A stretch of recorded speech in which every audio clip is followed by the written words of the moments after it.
दोस्तों, डीएम साहब ठेले वाला बनकर सड़क किनारे पानी पूरी बेच रहे थे। उसके बाद एक घूसखोर दरोगा आता है और हफ्ता मांगने लगता है। डीएम साहब से कहता है कि चलो हफ्ता निकालो। डीएम साहब कहते हैं कि किस बात का हफ्ता? हफ्ता तो दरोगा कहता है कि तुम यहां पर खड़े रहकर पानी पूरी बेच रहे हो, इसका हफ्ता तो तुमको मुझे देना ही पड़ेगा। सभी लोग देते हैं, तुम नए आए हो लगता है। तब डीएम साहब ने कहा कि कितना हफ्ता देना पड़ता है तुमको? तो दरोगा ने कहा, एक दिन का 100 देना पड़ता है रोजाना। तुमको अब 100 देना पड़ेगा यहां पर ठेला लगाने के लिए। इसके बाद डीएम साहब क्रोध में आकर दरोगा के साथ जो करते हैं उसको सुनकर आपके भी पैरों तले जमीन खिसक जाएगी। दोस्तों, आइए जानते हैं पूरी कहानी की सच्चाई इस वीडियो में। लेकिन वीडियो में आगे बढ़ने से पहले आप सभी से निवेदन है कि आप वीडियो को एक लाइक कर दीजिए और हमारे चैनल को सब्सक्राइब कर लीजिए। दोस्तों, दरअसल यह घटना है उत्तर प्रदेश के लखनऊ शहर की, जहां पर एक पानी पूरी बेचने वाले का लड़का दिन रात मेहनत करके पढ़ाई कर रहा था। उसका नाम था दीपक। दीपक के पिताजी पानी पूरी बेचकर अपने बेटे दीपक को अच्छे बड़े स्कूल में पढ़ाते थे। दीपक 10वीं कक्षा में पूरे उत्तर प्रदेश में टॉप करता है। लेकिन एक दिन उसके पिताजी कहते हैं कि दीपक बेटा, आज मेरे साथ तू पानीपुरी की दुकान पर चल, क्योंकि आज शहर में मेला लगा हुआ है और आज ग्राहक भी ज्यादा आएंगे, तो थोड़ी मेरी मदद करवा देना। तो दीपक खुशी खुशी अपने पिताजी का हाथ बंटाने उनके साथ पानीपुरी के ठेले पर चल देता है। दीपक के पिताजी मेहनत से पानीपुरी का ठेला अपने घर से बाजार तक धकेल कर ले जाते हैं। फिर बाजार जाकर रोड के किनारे अपने ठेले को लगाते हैं और एक एक चीज को अच्छे से व्यवस्थित जमाते हैं। दीपक भी उनकी अच्छे से मदद कर रहा था चीजों को जमाने में। फिर धीरे धीरे ग्राहकी शुरू होती है। लेकिन ग्राहकों के बीच में एक दरोगा साहब वहां पर आते हैं और वह दरोगा आकर दीपक के पिताजी से हफ्तावस वसूली करने लगते हैं। दरोगा कहता है कि तुमने पिछले 7 दिनों से हफ्ता वसूली नहीं दी है, तुम्हें पूरे 7 दिन के साथ 700 रुपये देने होंगे। लेकिन दीपक के पिताजी के पास 700 रुपये नहीं होते हैं। उस समय दीपक के पिताजी कहते हैं कि मेरे पास अभी पैसा नहीं है, मैं तुम्हें कल दे दूंगा। तो दरोगा साहब गुस्सा हो जाते हैं और कहते हैं कि तुम्हारा थैला उठाकर फेंक दूंगा। अगर तुमने हफ्ता वसूली नहीं दी तो मुझे अभी के अभी 700 रुपये दो। जयपाल ये सारी घटना अपनी आंखों से देख रहा था। जयपाल इतने में बीच में बोल पड़ता है कि तुम्हें काहे के पैसे दें? हम तो मेहनत करके कमा रहे हैं, तुम्हें काहे के पैसे दें? इतने में दरोगा और ज्यादा गुस्सा हो जाता है और जयपाल दीपक के पिताजी को कहता है कि तुम दे रहे हो या मैं तुम्हारे ठेले को उठाकर गिरा दूं। दीपक के पिताजी दरोगा के पैर पकड़ने लग गए और गिड़गिड़ा कर कहने लग गए कि मेरे पास अभी पैसे नहीं हैं, मैं तुम्हें कल कैसे भी करके पैसे दे दूंगा। लेकिन दरोगा मानता कहां है। दरोगा और ज्यादा गुस्सा हो जाता है और वह पानीपुरी के ठेले को उठाकर फेंक देता है। सारा सामान इधर उधर बिखर जाता है। सड़क पर सारा सामान अस्त व्यस्त हो जाता है। यह देखकर दीपक के पिताजी फूट फूट कर रोने लगते हैं और दीपक यह देखकर बहुत ज्यादा दुखी हो जाता है। और इसके बाद एक दिल दहला देने वाला हादसा होता है।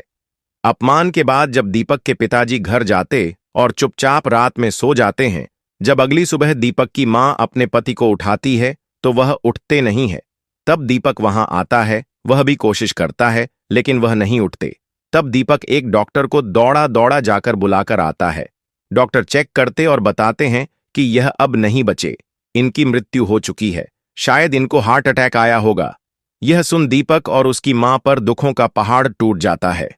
तब मन ही मन दीपक उस समय एक प्रतिज्ञा ले लेता है और यह बात ठान लेता है कि एक दिन वह भी बड़ा होकर एक बहुत बड़ा अफसर बनेगा और यह सारी हफ्ता वसूली बंद करवाएगा और अपने भी पिताजी की मौत का बदला लेगा। उसने उसके पिताजी का अपमान अपनी आंखों से देखा था। यह सारी घटना वह भूल नहीं पा रहा था। उसने अपने पिताजी को अपनी आंखों के सामने किसी के पांव पकड़ते हुए देखा था, किसी के सामने गिड़गिड़ा देखा, उनकी आंखों से आंसू निकलते हुए देखा था। यह सारी घटनाएं उसकी आंखों में खटक रही थीं। अब उसने अपने मन में ही ठान लिया था। तब उसे पता चला कि जिले में अगर कोई सबसे ऊंचा पद होता है तो वह होता है डीएम का। डीएम के अंडर में सभी दरोगा आते हैं और सभी निचले पद के पुलिस वाले आते हैं। डीएम को एक अच्छा बड़ा बंगला मिलता है, रहने के लिए नौकर चाकर मिलते हैं। डीएम के पास पावर होती है कि वह किस दरोगा के साथ क्या करे, और जब यह सब कुछ जान लेता है तो दीपक मन में ठान लेता है कि अब वह डीएम ही बनेगा। इसके बाद वह और जानकारी हासिल करता है और तब उसे पता चलता है कि डीएम बनने के लिए यूपीएसएससी की परीक्षा देना पड़ती है, जो बहुत ज्यादा कठिन होती है। लेकिन दीपक के मन में दृढ़ निश्चय था और उसे अपने पिताजी के अपमान का बदला भी लेना था। इसके बाद दीपक की मां ने दीपक को पढ़ाई के लिए अपनी जमीन के टुकड़े टुकड़े को बेच दिया और कहा, अब तू पढ़ाई कर और अपने पिता का सपना पूरा कर। उसके बाद दीपक 12वीं में और ज्यादा नंबर लाकर पूरे उत्तर प्रदेश में वापस से टॉप करता है और अपनी कॉलेज की पढ़ाई के साथ साथ वह यूपीएससी की भी तैयारी करने लगता है। इधर जैसे ही उसका कॉलेज कंप्लीट होता है, उसके बाद वह अपनी आगे की पढ़ाई पूरी करने के लिए दिल्ली के मुखर्जी नगर जाता है, जहां पर वह यूपीएसएससी की तैयारी में जुट जाता है। उसका दृढ़ निश्चय इतना मजबूत था, उसके पिताजी के संघर्ष, उसके पिताजी के बलिदान दीपक को सब कुछ याद थे। दीपक आज भी इतने साल हो गए थे, फिर भी वह घटना भूल नहीं पा रहा था। उसके मन में एक दृढ़ निश्चय था, जिसके बलबूते वह एक एक करके अपनी तैयारियां पूरी कर रहा था। इसके बाद उसका पहला इम्तिहान आता है और वह यूपीएससी के पहले इम्तिहान में काफी अच्छे नंबर लाकर सिलेक्ट हो जाता है। इसके बाद और ज्यादा पढ़ाई करता है और अपने दूसरे इम्तिहान में भी काफी अच्छे नंबर से वह पास होता है। धीरे धीरे समय आगे बढ़ता है और वह तीसरी परीक्षा में भी काफी अच्छे नंबर लाकर टॉप करता है और इसके बाद उसका आखिरी इम्तिहान होता है और वह डीएम बनने के बस केवल एक ही कदम से दूर रहता है। दोस्तों, आपको लग रहा होगा कि यह घटना कोई काल्पनिक होगी, लेकिन दोस्तों, इसके बारे में सारे प्रमाण भी हम आपको देने वाले हैं। इसकी सारी जानकारी हम आपको देंगे। यह घटना बिल्कुल सत्य घटना है दोस्तों। यह घटना सुनकर आप भी हैरान रह जाएंगे। दोस्तों, कैसे एक गरीब घर का बेटा अपने पिता की बदनामी के बदले के लिए इतिहास रच देता है। आप सभी के सामने सारे प्रमाण दिए जाएंगे दोस्तों। अगर आपको यह घटना पसंद आ रही है तो दोस्तों, वीडियो को लाइक जरूर करें। यह कहानी दोस्तों काफी लोगों को प्रेरित करने वाली है। आज भी हमारे देश में दोस्तों कई सारे मध्यम वर्गीय और गरीब परिवार के बच्चे बड़े होकर कुछ बनना चाहते हैं। कोई आईपीएस बनना चाहता है, कोई आईएएस बनना चाहता है, कोई वकील बनना चाहता है, कोई इंजीनियर बनना चाहता है, लेकिन उनके पास पर्याप्त साधन नहीं हो पाते, पर्याप्त उनको जानकारी नहीं मिल पाती, जिसके अभाव से वह अपने जीवन में कुछ हासिल नहीं कर पाते हैं। दोस्तों, आज कई सारे छात्रों को तो यह भी नहीं पता है कि डीएम बनने के लिए क्या करना पड़ता है, एसपी बनने के लिए क्या करना पड़ता है। कई लोग 12वीं तक ऐसे ही पढ़ते रहते हैं और जब उनको कॉलेज में जाना होता है तो उनको पता ही नहीं होता है कि मैं आगे करूं तो क्या करूं, कौन सा विषय चुनूं जिससे मैं इंजीनियर बनूं, कौन सा विषय चुनूं जिससे मैं वकील बनूं, कौन सा विषय चुनूं जिससे मैं पुलिस की नौकरी कर सकूं। उनको जानकारी नहीं होती, लेकिन उनके अंदर काबिलियत पूरी होती है। तो दोस्तों, आगे की घटना के बारे में मैं जानकारी देता हूं। इसके बाद उसका इंटरव्यू होता है। जी हां, दीपक का इंटरव्यू होता है और जो कि बहुत ही अच्छा जाता है। इसके बाद जब रिजल्ट का समय आता है और जब लिस्ट निकलती है, तब उसका नाम सबसे ऊपर आता है। दोस्तों, जी हां, दीपक का नाम सबसे ऊपर आता है। यह देखकर वह गदगद हो जाता है दोस्तों। अब वह लगभग डीएम बन ही चुका था और कुछ ही दिनों के बाद उसकी ट्रेनिंग होने वाली थी और उसकी सबसे पहली पोस्टिंग होने वाली थी बतौर डीएम ऑफिसर बनकर, जो सबसे बड़ा ऑफिसर होता है, जिसके अंडर में सभी दरोगा, सभी पुलिसकर्मी कार्य करते हैं। पूरे जिले का सबसे बलशाली, सबसे असरदार ऑफिसर होता है डीएम ऑफिसर। अपने पिता की दर्दनाक मृत्यु का यह एक सबसे बड़ा बदला था दोस्तों। अपने सामने अपने पिता की बदनामी, अपने पिता की मृत्यु को देखकर दीपक काफी टूट चुका था उस समय। और दोस्तों, यही चीज उसे हमेशा याद रही, जिससे वह अपने लक्ष्य से भटक नहीं सका। कई लोग होते हैं जो पहले निश्चय कर लेते हैं लेकिन रास्ते में भटक जाते हैं। कुछ लोग पढ़ाई के लिए जाते तो हैं, लेकिन कोई लड़की के पीछे भटक जाता है, कोई प्यार के पीछे भटक जाता है, कोई गंदी आदतों के पीछे भटक जाता है, कोई नशे में भटक जाता है। दोस्तों का करना तो सब चाहते हैं, जरूरत सबकी होती है, निश्चय सभी करते हैं, लेकिन वह लक्ष्य हासिल करना आसान नहीं होता है। उस लक्ष्य को हासिल करने के लिए अपने मन पर भी काबू रखना पड़ता है, अपने मन को केंद्रित करना पड़ता है, जो दीपक ने बखूबी किया और किस्मत से उसकी सबसे पहली पोस्टिंग भी लखनऊ में हुई। जी हां, उसी लखनऊ में जहां पर उसके पिताजी को बदनाम किया गया था। भरे बाजार में उसके पिताजी ने जिस दरोगा के तलवे चाट, उसी लखनऊ में उसकी बतौर डीएम ऑफिसर पोस्टिंग हुई। दीपक की मां अपने बेटे को डीएम बनकर देखते हुए बहुत खुश थी, क्योंकि दीपक के पिताजी जाते जाते अपने बेटे से कह गए थे कि बेटा, अपने जीवन में इतना बड़ा व्यक्ति बन जाना, इतना बड़ा अधिकारी बन जाना कि एक दिन तू इस दरोगा के सारे घमंड को चकनाचूर कर सके। और आज वह दिन आ चुका था। लखनऊ में दीपक की डीएम के पद पर पोस्टिंग होती है, जहां पर उसको सभी चीज बता दी जाती है। दीपक डीएम बनते ही अपने कार्यभार को संभालता है। अब सबसे पहले डीएम बनकर वह अपना एक काम करने जाता है और वह सभी दुकानदारों, ठेले वालों के पास जा जाकर उनसे बात करता है। उनसे उनके हाल पूछता है कि क्या आज भी वह हफ्ता वसूली दे रहे हैं। किसी को तब जानकारी मिलती है कि आज भी वही दरोगा जो 6 साल पहले यहां पर वसूली कर रहा था, आज भी वही दरोगा वसूली कर रहा है। रोजाना 100 रुपया हफ्ता वसूली के देना पड़ता है। दरोगा सप्ताह में एक बार आता है, पूरे सप्ताह के 700 रुपये एक दुकान से लेकर जाता है। यह सुन डीएम साहब के अंदर बदले की भावना और ज्यादा खतरनाक रूप से जाग जाती है। इसके बाद डीएम साहब मन ही मन ठान लेते हैं कि अब दरोगा को रंगे हाथों पकड़ना है और उसका ऐसा हिसाब बराबर करना है जो वह और उसके जैसे कई सारे घूसखोर दरोगा हमेशा याद रखें।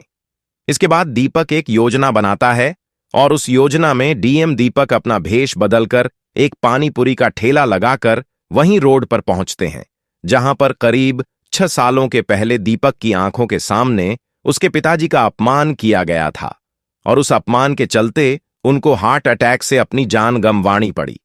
वहीं पर दीपक एक ठेला लगाकर पानीपुरी बेचने जाते हैं और आज दरोगा साहब हफ्ता वसूली के लिए भी आने वाले थे, क्योंकि आज रविवार का दिन था और दरोगा रविवार के दिन ही हफ्ता वसूली करता था। कुछ देर डीएम साहब पानीपुरी बना बनाकर ग्राहकों को खिला रहे थे। इसके बाद वहां पर वही दरोगा जो 6 साल पहले हफ्ता वसूली के लिए दीपक के पिताजी के पास आया था, वही दरोगा आज दीपक के सामने वापस आकर खड़ा हुआ। दरोगा ने कहा, लाओ हफ्ता दे दो। तब डीएम दीपक ने कहा, किस बात का हफ्ता? तब दरोगा कहता है कि तुम यहां पर खड़े रहकर पानीपुरी का ठेला लगा रहे हो, रोजाना की हजारों रुपए में कमाई कर रहे हो, उसका हफ्ता तो तुमको देना पड़ेगा। तब दीपक कहता है, नहीं दूंगा, जो करना है कर लो। तब दरोगा कहता है, मैं तुम्हारा ठेला उठाकर फेंक दूंगा। अगर तुमने हफ्ता नहीं दिया तो तुम अनोखे हो। क्या यहां पर सभी हफ्ता देते हैं? तब दीपक कहता है, नहीं दूंगा। अगर फेंकना है तो फेंक कर दिखाओ, मैं भी देखता हूं तुम क्या करते हो। तब दरोगा को और ज्यादा गुस्सा आ जाता है। इतने में दरोगा पानीपुरी का ठेला पकड़कर उसे उल्टा करने ही वाला होता है कि दीपक दरोगा को एक जोरदार थप्पड़ जड़ देता है और डीएम दीपक के सहयोगी दरोगा को पकड़ लेते हैं। उसके बाद डीएम दीपक अपने असली भेष में आते हैं और कहते हैं कि मुझे पहचाना। तब दरोगा समझ जाता है कि यह तो डीएम साहब है। दरोगा गिड़गिड़ा कर कहता है कि मुझे माफ कर दो डीएम साहब, मैं आपको समझ नहीं पाया, मुझे माफ कर दो। आज के बाद मैं ऐसा काम नहीं करूंगा। उसके बाद डीएम दीपक कहता है कि क्या तुम मुझे पहचानते हो? आज से 6 साल पहले इसी जगह पर तुमने मेरे पिताजी का ठेला गिराया था, उनको भरे बाजार में अपमानित किया था। तब दरोगा को वह घटना याद आ जाती है। दरोगा डीएम साहब के पैरों में गिड़गिड़ा कर माफी मांगने लगता है। तब दीपक को वह सारा सीन याद आता है, 6 साल पहले का, जब उसके पिताजी गिड़गिड़ा कर दरोगा के पैरों में रो रहे थे। तब वह अपने पिताजी को याद करता है और उनसे मन ही मन कहता है कि पिताजी, आज आपका बदला पूरा हुआ। उसके बाद दरोगा को पूरे बाजार में घुमाया जाता है। दरोगा के मुंह पर कालिख पोती जाती है और पूरे बाजार में दरोगा का जुलूस निकाला जाता है। डीएम साहब आदेश देते हैं कि पूरे बाजार में इस दरोगा का जुलूस निकाला जाए और आज से कोई भी किसी भी दुकान वाले से वसूली नहीं करेगा। इस घटना के बाद डीएम दीपक सभी के दिलों पर राज करने लगे। जो ठेलेवा वाले सालों से हफ्ता वसूली दे रहे थे, उनकी हफ्ता वसूली अब बंद हो चुकी थी। सभी की दुआएं डीएम दीपक को मिल रही थीं। दोस्तों, इस घटना से आपको क्या सीख मिलती है? किस तरह से एक गरीब परिवार के लड़के ने अपने पिता का बदला लेने के लिए डीएम की तैयारी करी, यूपीएसएससी में टॉप किया और अपने पिता का बदला लिया। आप क्या कहना चाहते हो डीएम साहब? दीपक के बारे में आप क्या कहना चाहते हो? उस घूसखोर दरोगा के बारे में आपकी जो भी राय कमेंट बॉक्स में लिख सकते हो, लोगों के साथ शेयर कर सकते हो। वीडियो अगर अच्छी लगी तो वीडियो को लाइक और चैनल को सब्सक्राइब जरूर करें ताकि हमें हौसला मिले। और भी ऐसे अच्छे अच्छे वीडियो बनाने के लिए इन कहानियों को सुनाने का उद्देश्य किसी को परेशान करना बिल्कुल भी नहीं है। ये कहानी आपको इसलिए सुनाई जाती है ताकि आप लोग इन कहानियों में से कुछ ना कुछ सीख सको और अपने जीवन में उस चीज को अप्लाई कर सको। मिलते हैं किसी अगली वीडियो में नए टॉपिक के साथ। तब तक के लिए आप सभी का बहुत बहुत शुक्रिया।